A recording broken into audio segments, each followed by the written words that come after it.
Dean Obeidallah appeared on AM Joy a few days ago where he discussed Democrats ceding the economy to Donald Trump. We shouldn't do that. And ironically, I wrote an article titled Make Stock Market Record Highs and Low, Unemployment Trump's Failure. And in there I said, a meme about the stock market recently got my attention. It brought not only rage and tears, but also confirmation about what we must be fighting for now. The meme was simple enough, but poignant. The meme said the following: the next time you feel poor and can't fill your gas tank and you hold back tears trying to put together a grocery trip that can get you and your family through the week on just $40, remember that the stock market is at a record high and America is great again. Only a few are partaking of this economy. Ask yourself a question. Why aren't wages going way up with so little unemployment? Does supply and demand no longer work? It's not about economics 101 anymore. One should remember that when a resource is scarce,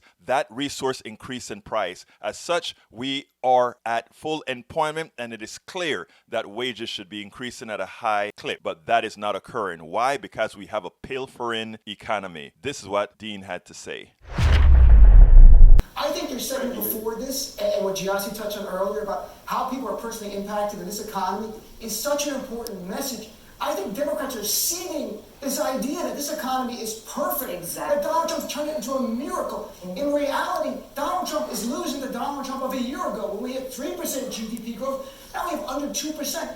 Bernie Sanders just did a great interview with the LA Times, and I'm not supporting any candidate per se, but he made a great point. You get a job now, but it doesn't pay well. The average American this year, in the last segment you talked about, 3% wage growth, guess what? We've had 2% inflation, meaning 1% real wage growth for the average worker in this country.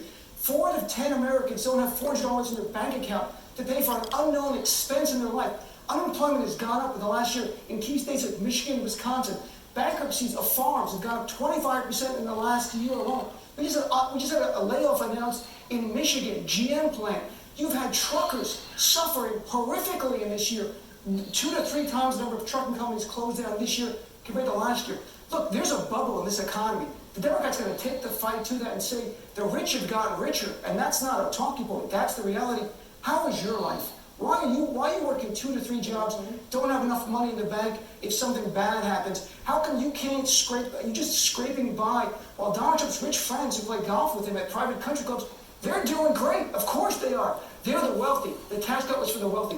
Democrats need to address the issue and have policy proposals like raising minimum wage, dealing with Department of Labor regulations for overtime pay that mandates it, and the list goes on. So I think ceding this fight on the economy is a loser for Democrats. It's not left versus, not sinners versus progressive. I'm telling you, I listen to people around the country every day who are suffering around this country. They call my show from different industries. Democrats have to take the fight to Trump on that.